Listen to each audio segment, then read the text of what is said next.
Friends, मैं हूँ अर्जुन। इस वीडियो में बात करेंगे हम पोर्ट्रेट के बारे में। पोर्ट्रेट में मैंने कुछ टेक्निकल चीज़ों के बारे में बताया है।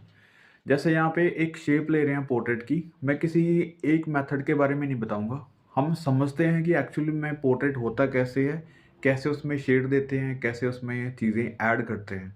तो स्टेप बाय स्टेप चीज़ों को पकड़ते हैं। जैसे हम सबसे पहले एक बेसिक शेप लेते हैं, जैसे मैंने ये ले ली है। अगर हम बिल्कुल बेसिक पे जाते हैं तो वहाँ पे बात आती है स्कल की। तो स्कल स्टडी में हमें चीज़ें देखनी होती है कि कहाँ पे कौन-सी चीज़ ऐड हो रही है। फॉर एग्ज़ाम्पल यहाँ पे आप देख रहे हैं एक स्कल को, वहाँ पे आपको पता चल रहा है कि आईज़ कहाँ पे आ रही है, नोज़ कहाँ पे बनेगा या फिर चिन कहाँ पे आ रही है, ये लिप्स कहाँ पे आ रहे हैं। ये सारी चीज़ों के बारे में आपको बेसिक पता चल जाता है। जैसे हम पोर्ट्रेट में 3 पॉइंट्स लेते हैं, फोरहेड, नोज़ और चिन तक का जो पॉइंट है सेम रहता है। अगर हम एक साइड से लाइट डाल देते हैं, तो एक साइड हमारे पास लाइट आती है, एक साइड हमारे पास हल्का-सा डार्क आता है। तो मैं टोन के बारे में बाद में बताऊँगा। इसकी शेप लेते समय आपको ये देखना है कि कहाँ-कहाँ पे आईज़ बननी है, कहाँ पे नोज़ बनना है, कहाँ पे हमारा फोरहेड आ रहा है। तो ये चीज़ें हमें टेक्निकली पता होनी चाहिए। हमें ये बेसिक चीज़ें हैं, इनके बारे में आपको सबसे पहले पता होना चाहिए, कहाँ पे कौन-सी चीज़ आ रही है। अगर हम बिल्कुल स्कल स्टडी करते हैं तो ज़्यादा बेसिक हो जाएगा, इसलिए मैं चीज़ों को समझाने के लिए इसकी फॉर्म ले रहा हूँ। जैसे हमने पोर्ट्रेट को हल्का-सा ड्रॉ किया है, यानी कि स्कल के ऊपर जो स्किन लेयर है वो हमने 1 दे दी है, राइट? जैसे फीचर्स हैं, तो मैं यहाँ पे फीचर्स ज़्यादा परमानेंट नहीं करूँगा। मैं आपको बताने की कोशिश कर रहा हूँ, जहाँ पे जैसे आईज़ आ रही है तो हमें आईज़ बनाने की ज़रूरत नहीं है। हमें इसकी जगह को डिफाइन करना कि कहाँ पे कौन-सी चीज़ बन रही है, ठीक है? तो एक पार्ट रहता है जो कि हमारे पास स्कल आ गई है, दूसरा पॉइंट रहता है कि उसके ऊपर की हम लेयर बना रहे हैं। दोनों चीज़ों में अंतर आप समझिएगा। जो बिल्कुल बेसिक है वो स्कल है, उसके ऊपर की जो लेयर है वो हमारे पास एक स्किन टेक्सचर आ जाता है कि जहाँ पे फीचर्स हल्के-हल्के हमें दिखते हैं कि कहाँ पे कौन-सी चीज़ बन रही है। तो आपको हल्की-सी डेप्थ देनी है, मैं लाइट एंड शेड के बारे में आपको पहले बता दूँ। जैसे लिप्स, नोज़, आईज़ ये चीज़ें हल्की-हल्की हमने ड्रॉ कर ली है, यानी कि जो स्कल से नहीं आ रही। शेडिंग के बारे में जैसे हमने टोन्स बनानी है, light and dark, middle tone. यहाँ पे मैं सिर्फ़ 2 या 3 ही शेड करूँगा ताकि विज़िबल रहे चीज़ें। आपको स्पेशली इन चीज़ों के बारे में पता होना चाहिए। जैसे यहाँ पे आप देख रहे हैं, एक लाइट है, एक डार्क है। 2 टोन आपने स्टार्टिंग में पकड़नी है।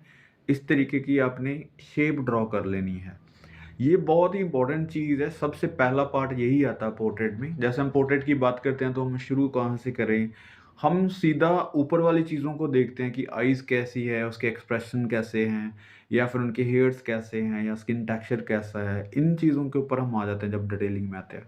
डिटेलिंग से पहले वाला जो पार्ट होता है वो हमारा बिल्कुल बेसिक होता है कि चीज़ें कहाँ पे आ रही हैं। अगर मैं बात करूँ यहाँ पे आईज़, नोज़, लिप्स में बहुत अच्छे से, बहुत ही बारीकियों में लेके जाऊँगा तो मुझे आसानी नहीं रहेगी।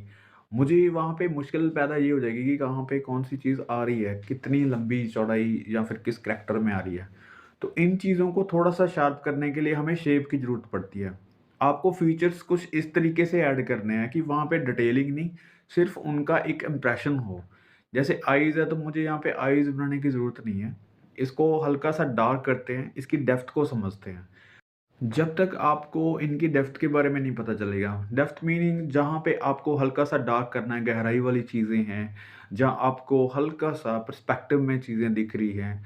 जैसे यहाँ पे चिन है, चिन की हल्की-सी राउंडिटी है, राउंडनेस जो है उसकी, उसको बरकरार रखना है, उसको सही तरीके से मैनेज करना है। नेक के ऊपर शेडिंग आएगी, आपको पता होना चाहिए जब हम बहुत पास से किसी चीज़ को देखते हैं तो हमें डिटेलिंग दिखती है। वैसे ही अगर हम थोड़ा-सा किसी को दूर से देखते हैं तो उसके फीचर्स हमें नज़र नहीं आएँगे, हमें लाइट एंड शेड दिखेगी। वो भी आपको 2 या 3 टोन दिखेंगी क्योंकि बहुत ज़्यादा हाइलाइट या फिर बहुत ज़्यादा हाई डार्क आपको नहीं दिखेंगे। थोड़ा-सा ब्लर इफ़ेक्ट आएगा। तो इसलिए आपको जो पोर्ट्रेट है, अपनी ऑब्ज़र्वेशन से हल्की-सी अपनी आइज़ को ब्लर करके देखना है कि वहाँ पे फीचर्स नहीं ऐड करने, उसकी शेप अच्छे से देखनी है। तो ये वाला जो शेप है, ये बहुत ही इम्पोर्टेंट होता है हमारे पोर्ट्रेट में स्टार्टिंग में। हमारी गलती यहीं पे होती है क्योंकि हम इन चीज़ों के ऊपर ध्यान नहीं देते। हम बिल्कुल स्टार्टिंग वाले पॉइंट को छोड़ के बिल्कुल एंड वाले पॉइंट पे पहुँच जाते हैं कि उसकी फीचर्स कैसे हैं, आईज़ कैसी है, नोज़ कैसी है। हम किसी भी पोर्ट्रेट में उसका करैक्टर ढूँढने पहले लग जाते हैं। लेकिन करैक्टर से पहले हमें चीज़ों को जानना है कि वो है क्या, एक्चुअल में पोर्ट्रेट कैसे हैं, किस तरीके से मैनेज किया जाता है, किस तरीके से उसको शेड किया जाता है, किस तरीके से उसको शेड करके उसका मोल्ड रेडी किया जाता है। तो ये जो फ़ॉर्म बन रही है आपके सामने, ये एक पोर्ट्रेट की फ़ॉर्म है। यहाँ पे मैं भी हो सकता हूँ, आप भी हो सकते हैं, कोई भी इसमें ऐड कर सकते हैं। क्योंकि अभी तक इसमें कोई भी फीचर्स नहीं डाले हैं। सिर्फ़ एक स्कल के ऊपर एक लेयर दी गई है स्किन की, जो कि आप अच्छे से देख सकते हैं, राइट? तो ये इम्पॉर्टेंट चीज़ ये है कि आपके पास जो भी पोर्ट्रेट है, सबसे पहले आप इस तरीके की स्टडी करें।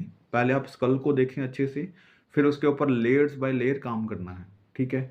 आपके पास मोल्ड बन गए हैं, काफ़ी सारे मोल्ड, इसी तरीके से आपको शेप देनी है, अलग-अलग पॉइंट्स इसमें ऐड करने हैं। जैसे मैं कुछ में हेयर्स ऐड करूँगा, फिर धीरे-धीरे मैं आईज़ ऐड करूँगा, नोज़ की डिटेलिंग और ज़्यादा करूँगा, लिप्स के ऊपर आ जाऊँगा कि लिप्स के थोड़े से एक्सप्रेशन स्माइली, सैड या फिर इस तरीके से ऐड करूँगा। फिर धीरे-धीरे हम किसी के करैक्टर के ऊपर आते हैं। तो ये समझने की चीज़ें हैं, जो ऑब्ज़र्वेशन है आपकी वो वहाँ पे रहनी चाहिए कि आपको पहले एक बेसिक शेप को समझना है। जब तक आपकी बेसिक शेप सही नहीं है, तो आप किसी का भी पोर्ट्रेट नहीं बना पाएँगे। आपको लगेगा कि आपकी ड्राइंग सही नहीं है, कभी आपको लगेगा कि इसकी आईज़ मैच नहीं हो रही हैं, कभी आपको लगेगा कि नोज़ थोड़ा-सा टेढ़ा हो गया है या फिर इसके कान सही नहीं बन रहे हैं, मतलब कहीं न कहीं वो प्रॉब्लम खटकती है। तो जब भी आप कुछ इस तरीके की स्टडी करते हैं, तो वहाँ पे आपको ज़्यादा टोन्स देने की ज़रूरत नहीं है। टोन धीरे-धीरे आगे बढ़ती हैं। जैसे सबसे पहले आपको 2 ही टोन देनी है, लाइट एंड डार्क। जहाँ पे भी आपको एज नज़र आ रही है, उसके अंदर आपने एक शेड और देके उसको एजेस को ख़त्म करना है। तो ये सबसे पहले वाला पॉइंट है कि आपको एक पोर्ट्रेट को इस तरीके से मैनेज करना है, ताकि आपको दिखने में उसका मोल्ड सही लगे, उसका जो स्ट्रक्चर है, वो सही लगे। उसको धीरे-धीरे जैसे मैं यहाँ पे हल्की-सी लाइनों से उसको ठीक कर रहा हूँ, जहाँ पे मुझे ज़रूरत है करने की, मैं विज़िबल कर रहा हूँ। तो इस तरीके से मैनेज करना है। तो ये था हमारा फर्स्ट स्टडी। दूसरी स्टडी में मैं आपको बताने की कोशिश कर रहा हूँ कि इसको थोड़ा-सा एंगल चेंज करते हैं। एंगल चेंज करते हैं और इसमें हल्के से फीचर्स ऐड करते हैं। मतलब जैसे हेयर्स हो गए या फिर कोई भी करैक्टर ले लो। फॉर एग्ज़ाम्पल सबसे पहले मैं इसकी शेप बताऊँगा आपको कि किस तरीके से हम कोई भी ले लेते हैं। फॉर एग्ज़ाम्पल ये चीज़ ले लेते हैं, इस साइड ले लेते हैं एंगल। क्योंकि जो भी आपके एंगल्स रहेंगे उसको धीरे-धीरे आपने सीखना है। जैसे लूमीज़ मेथड में इस तरीके से दिखाया गया, मैंने रेफ़रेंस में ये रखा है। आप इसी शेप को लेके कोई भी करैक्टर बना सकते हैं। मतलब मेन जो स्ट्रक्चर है आपका, उसको अच्छे से समझना है पहले आपने कि किस तरीके से हमें बनाना है। जो फीचर्स आ रहे हैं वो कैसे मूव कर रहे हैं। जैसे यहाँ पे नोज़ बनेगा, राइट? तो इस तरीके से मैं हल्की-हल्की चीज़ें आपको बता रहा हूँ। ज़्यादा मैं डिटेलिंग में नहीं जाऊँगा पहले। मैं आपको धीरे-धीरे उस चीज़ों के बारे में बताऊँगा जो आपके लिए ज़रूरी है। पोर्ट्रेट में सबसे इम्पोर्टेंट चीज़ ये है कि आपको मैनेज करना आना चाहिए उसको। क्योंकि आपके जो फीचर्स हैं उसी तरीके से काम करेंगे जैसे आपका मोल्ड बना हुआ है। जो आपने हल्के-हल्के मोल्ड बनाए हैं, काफ़ी सारी स्केचिंग की होगी, तो आपको वहाँ पे प्रॉब्लम नहीं आएगी। हर बार आपको ऐसे ही स्ट्रक्चर बना के काम करना है। आपको धीरे-धीरे उसमें डिटेलिंग की तरफ जाना है। जैसे बिल्कुल बेसिक सी शेप है, अब हल्का-सा हम इसको ऐड करते हैं डिटेलिंग के अंदर। जैसे यहाँ पे हेयर बना सकते हैं। तो मेरे माइंड में अभी कोई भी करैक्टर नहीं है, लेकिन हम कोई भी करैक्टर बना सकते हैं यहाँ पे। सबसे पहले मैं आपको बता दूँ, जैसे आईज़ है, नोज़ हैं, लिप्स हैं, इस तरीके से हल्का-सा शेड देके कि किसी भी तरीके से वहाँ पे शेड देनी है, वहाँ पे भी आप मोल्ड ही बनाएँगे। जो फर्स्ट बनाया था वो एक स्किन टेक्सचर का फर्स्ट लेयर था। अब मैं थोड़ा-सा इसको एडवांस में रखता हूँ, क्योंकि चीज़ें धीरे-धीरे आपने स्टडी करनी है। एक ही बार में अगर आप सीधा पोर्ट्रेट बनाते हैं तो नहीं बनता, जैसे मैंने पिछली बार बोला था आपको। अभी क्या है, हमारे पास लूमीज़ मेथड से बाहर निकल के फ्री हैंड ड्राइंग ये बनती है। अब इसको मैनेज करना है, जैसे फोरहेड हो गया, नोज़ हो गया, लिप्स हो गए। इनके एंगल्स भी आपने करने हैं। जैसे अगर मैं बताऊँ आपको कि किसी भी तरीके का पोर्ट्रेट आप बनाते हैं, अगर मान लो साइड पोज़ बना रहे हैं, तो साइड पोज़ का नोज़ भी बनाना आना चाहिए आपको। साइड पोज़ में आपको लिप्स भी बनाने आने चाहिए, आईज़ भी बनानी आनी चाहिए। साइड पोज़ में आपका कान किस तरीके से बन रहा है, उसकी ड्राइंग भी आनी चाहिए। तभी ये पोर्ट्रेट सही बनते हैं।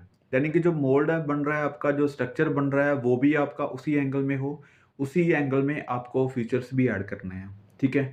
तो ये देखो, अभी मैं हल्का-सा डार्क कर रहा हूँ यहाँ पे। हम यहाँ पे आईज़ नहीं बना रहे हैं, लेकिन एक शेप जो बन रही है उसमें कोई गलती नहीं होनी चाहिए। उसको आप बड़े अच्छे से मैनेज करें, देखें इसको, क्योंकि जो आप शेडिंग कर रहे हैं उसमें प्रॉब्लम आ रही है। जब आप फीचर्स डाल रहे हैं फिर उसमें प्रॉब्लम बढ़ती है, कम नहीं होती है। आप चाहे जितनी मर्ज़ी अच्छी शेडिंग कर लो, चाहे मर्ज़ी अच्छी उसमें डिटेलिंग कर लो, चाहे आप किसी स्टाइल में चले जाओ कि हैचिंग स्टाइल किया था या फिर क्रॉस हैचिंग किया था या फिर चारकोल या ऐसे मटेरियल में चले जाएँगे, तब भी वो प्रॉब्लम जो है वो छुपेगी नहीं, वो ज़्यादा दिखेगी। क्योंकि डिटेलिंग में चीज़ें हमारी फ्लैट बन रही हैं। फ्लैट चीज़ों में गलतियाँ ज़्यादा देखी जाती हैं, 3D के मुकाबले। अब हम क्या कर रहे हैं, एक साइड से लाइट है जैसे ऊपर, मैं आइज़ के अकॉर्डिंग वहाँ पे डेप्थ दे रहा हूँ। वहाँ पे आइज़, नोज़, लिप्स इस तरीके से नहीं बना रहा हूँ कि वहाँ पे डिटेलिंग हो। लेकिन उसको मैनेज कर रहे हैं, जैसे ये लिप्स वाला पॉइंट आ गया। अब हमारे पास जो पोर्ट्रेट का स्ट्रक्चर है वो हमें पता चल रहा है कि इसकी मूवमेंट किस साइड है, इसका जो देखने का तरीका होगा कैसा होगा, या फिर ये किस टाइप का बन सकता है। इसको करैक्टर में डालेंगे तो ये वाला पोज़ किस तरीके से मैनेज हो सकता है, ठीक है? तो ये मैंने शेड कर दी, हल्का-सा हेयर ऐड कर दिया उसमें, हेयर कर दिया। अब आप देख रहे हैं यहाँ पे आइज़, नोज़, लिप्स ये हल्के-हल्के पॉइंट्स हैं। मैं किसी भी चीज़ के ऊपर फ़ोकस नहीं कर रहा हूँ कि मैं आइज़ बहुत अच्छे से बनाऊँगा या नोज़ बहुत ही ज़्यादा डिटेलफुल होगा, कुछ भी नहीं है। हल्की-सी हमने टोन दी है। जो पहले हमने स्ट्रक्चर बनाया था वो लेयर थी फर्स्ट, और इसमें हमने हल्का-सा ऐड कर दिया है हेयर्स या फिर थोड़ा-सी डिटेल ऐड कर दिया है, और इसमें हमने हल्का-सा ऐड कर दिया है हेयर्स या फिर थोड़ा-सी डिटेल ऐड कर दिया है। अब हम किसी और एंगल से ट्राई करते हैं, जैसे कोई फ्रंट फेस हो, क्योंकि ये कॉमन से फेस हैं। इस तरीके से हम स्टडी कर सकते हैं। सबसे पहले आपने वही चीज़ें लेनी है। मैं यहाँ पे मोल्ड पहले नहीं लूँगा। मैं आपको कोशिश करूँगा बताने की कि आपको किस तरीके से स्टडी आगे-आगे लेके जानी है। अब आपको मोल्ड के बारे में पता है, डेप्थ के बारे में पता है, हल्की-सी और शेडिंग के बारे में पता है, राइट? जैसे हमने 2 स्केचेस पिछले बनाए हैं, उसको देख के। अब यहाँ पे आपको पता होना चाहिए कि आइज़ आ रही हैं, यहाँ पे आइज़ का लाइन आ गया, यहाँ पे नोज़ बन रहा है, ठीक है? उसके बाद जो नीचे वाला पॉइंट रह गया, उसके सेंटर से हमें लिप्स बनाना है। तो एक साइड से वो लाइट आ रही है, लाइट जिस तरफ से आ रही है तो उस तरफ हम एक पार्ट छोड़ेंगे, दूसरी तरफ हम शेड करते हैं। तो मैं यहाँ पे हल्का-सा फास्ट करके आपको बताता हूँ। ये आ गई शेप हमारे पास, और यहाँ पे हेयर बना देंगे हम कोई भी स्टाइल में, ठीक है?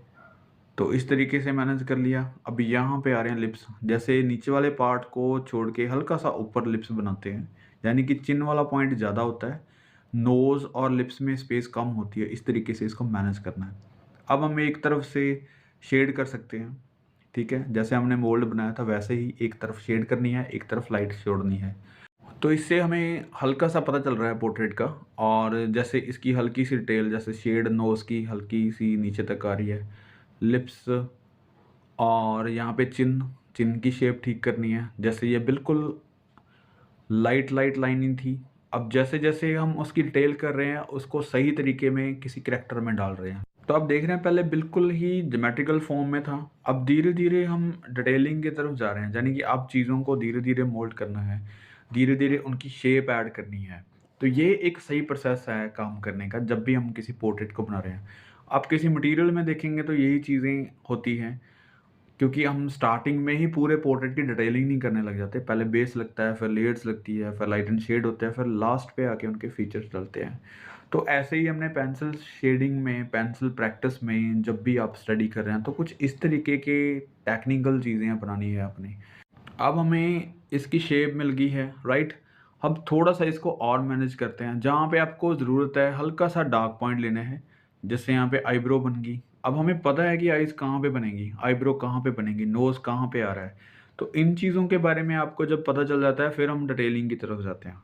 फिर जैसे आईब्रो होगी, यहाँ पे नोज़ की हल्की-सी डिटेलिंग होगी, मैं शेड करके कर रहा हूँ हल्का-सा, ताकि आपको विज़िबल रहे, राइट? अब यहाँ पे लिप्स हैं, लिप्स की शेडिंग से जैसे हल्के से इस तरीके से दिखाने हैं। वहाँ पे जो प्लेसमेंट है उसकी, जो उसकी जगह है सही लिप्स की, वो वहाँ पे होनी चाहिए। अगर हम आईज़ पहले बनाते हैं, फिर नोज़ बनता है, फिर लिप्स बनते हैं, तो बाद में हमें पता चलता है पोर्ट्रेट बना के कि कहीं न कहीं कुछ गलती हो गई है। हमारे लिप्स कुछ एक साइड हो गए हैं, या फिर नोज़ सही नहीं बन रहा है, या फिर आईज़ में जो डिस्टेंस है दोनों में वो कम हो गया है। मतलब काफ़ी सारी चीज़ें हैं जो मैंने भी कभी फेस की हैं। तो धीरे-धीरे इन चीज़ों का पता चलता है। मैंने बहुत साल जो प्रैक्टिस की थी वो कहीं न कहीं कुछ गलत हो रही थी। फिर धीरे-धीरे उन चीज़ों के ऊपर काम हुआ। फिर मुझे पता चला कि किस तरीके से पोर्ट्रेट बनाना है, किस तरीके से उसको मैनेज करना है, राइट? तो इन चीज़ों के ऊपर हम अभी भी मतलब प्रैक्टिस करते रहते हैं, क्योंकि ये टेक्निकल चीज़ें हैं, कहीं न कहीं हम करैक्टर की तरफ ज़्यादा सोचते हैं और जो बेसिक फ़ॉर्म्स हैं, उनके ऊपर कम ध्यान दे पाते हैं। तो हमें लास्ट में पता चलता है कि कोई गलती हो चुकी है। जैसे आइज़ है, मैं आपको बताने की कोशिश करूँगा कि आइज़ एक फाइनल नहीं करनी है आपको कभी भी, या फिर नोज़ फाइनल या फिर लिप्स फाइनल नहीं करने हैं। आपको दोनों चीज़ों के ऊपर ध्यान रखना है। जैसे आइज़ बना रहे हैं तो दोनों आइज़ को देखना है कि दोनों की लंबाई-चौड़ाई ठीक बन रही है, या फिर आइज़ के देखने का जो नज़रिया है, जहाँ पे उनके आईबॉल बनेंगे, वो कहाँ पे सही बन रहे हैं। दोनों के ऊपर सेम टाइम पे काम करना है, तो आपको मैनेज करना आ जाएगा। जैसे यहाँ पे आइज़ के बारे में अगर मैं बता रहा हूँ, तो वहाँ पे लाइट एंड शेड, टोन्स, ये सारी चीज़ें वहाँ पे फ़िल कर रहा हूँ। मैं ज़्यादा डिटेल नहीं कर रहा हूँ, लेकिन उसको मैनेज करने की कोशिश कर रहा हूँ, ठीक है? यहाँ पे एक आई बॉल बन चुका है, दूसरे आई बॉल की हमने जगह रखी हुई है। वहाँ पे आउटलाइन पहले हुई है, बाद में हम डिटेलिंग कर रहे हैं, राइट? हम किसी भी चीज़ को एक को पकड़ के डिटेलिंग नहीं कर रहे, मैं बार-बार इसलिए बोल रहा हूँ क्योंकि ज़्यादा गलती वहीं पे ही होती है। तो ये देखो अभी हल्का-सा हमने ऐड की है डिटेलिंग और आईज़ हमें दिखनी स्टार्ट हो गई है। अब हम आते हैं नोज़ पे, क्योंकि पहले से ही उनको शेड किया गया है, तो हल्की सी डिटेल करनी है। तो अभी मैनेज हो रहा है जो पोर्ट्रेट हम बना रहे हैं, एक साइड से जैसे मैंने लाइट डाली है तो दूसरी साइड हल्का-सा डार्क किया है। हम ज़्यादा टोन्स नहीं फ़िल कर रहा हूँ मैं, क्योंकि ज़्यादा कन्फ्यूज़न बढ़ती है, वो मैं सिर्फ़ पोर्ट्रेट की डिटेलिंग में बताऊँगा। अभी जो टेक्निकल चीज़ें हैं, जो हमने समझनी होती हैं, जो हमसे गलतियाँ होती हैं, उनके बारे में बात कर रहे हैं। तो मैं यहाँ पे हल्का-सा मिक्सिंग टूल ले लेता हूँ। इसको थोड़ा-सा मिक्स कर लेते हैं ताकि थोड़ा-सा दिखे आपको। मैं हल्का-सा ये चलाने की कोशिश कर रहा हूँ, क्योंकि वो डॉट-डॉट जो आ रहे हैं वो शायद वीडियोज़ में दिख रहे हैं ज़्यादा। इनको थोड़ा-सा स्मूथ कर लेते हैं ताकि विज़िबल रहे। आपको डार्क ज़्यादा नहीं करना है कुछ भी, आपको मिडल टोन में ही काम करना है। यहाँ पे देखो आप डार्क कुछ भी नहीं है, हल्का-सा मिडल टोन में ही है। अगर मैं चाहूँ तो उसको और ज़्यादा डार्क कर सकता हूँ, और ज़्यादा एक्स्ट्रा डार्क कर सकते हैं, लेकिन वो डिटेलिंग करते-करते वहाँ तक पहुँचना है। तो शुरुआत में आपको 2 ही टोन का इस्तेमाल करना है, या तो लाइट है या फिर डार्क है, और उसके बाद आपने टोन्स को बढ़ाना है, जैसे मिडल टोन ऐड कर ली है, तो 3 टोन में बहुत अच्छा काम हो जाता है। उसके बाद धीरे-धीरे और जब आपको समझ आ जाती है इन टोन्स की, तब आप टोन्स अपने आप बनाने लगते हैं, अपने आप मोल्ड बनने लगते हैं, तो बहुत अच्छे से काम होने लगता है। जैसे हेयर्स है, तो मैं यहाँ पे कोई स्टाइल वगैरह नहीं बनाने की कोशिश करूँगा। हम यहाँ पे फ्लैट कर देते हैं, इसको शेड कर देते हैं, इस तरीके से मैनेज कर लो, ठीक है? क्योंकि जब भी हम हेयर्स बनाते हैं, उसका कोई स्टाइल बनाते हैं, तो वो एक डिटेलिंग वाला काम है। लेकिन जब भी आप इस तरीके से पोर्ट्रेट की स्टडी कर रहे हैं, तब आपको इन चीज़ों की ज़रूरत नहीं है। आप फ्लैट शेड देके भी उसको अच्छा बना सकते हैं। जैसे हेयर्स में एक-एक हेयर्स नहीं दिखा रहा हूँ मैं, सिर्फ़ एक फ्लैट एक टोन दे रहा हूँ और एक हाइलाइट छोड़ रहा हूँ। उससे ही उसकी शाइनिंग और डार्क का पता चल रहा है। तो अब आप देख रहे हैं जो पोर्ट्रेट हमने बनाया है वो लिमिटेड शेड्स में, लिमिटेड टोन्स में बनाया है, लेकिन इस चीज़ को हम मैनेज कर पाए हैं। तो ये एक बिल्कुल आसान सी स्टडी है, अगर आप स्टेप बाय स्टेप करेंगे तो बहुत अच्छे से समझ पाएँगे। तो मैंने भी ये चीज़ें अप्लाई की हैं, मैं इसलिए आपसे ये चीज़ें शेयर करता हूँ, जो भी मैं प्रॉब्लम्स देखता हूँ आपके वर्क में। उम्मीद करता हूँ इस वीडियो से काफ़ी चीज़ें क्लियर हुई होंगी। Thank you so much for watching this video.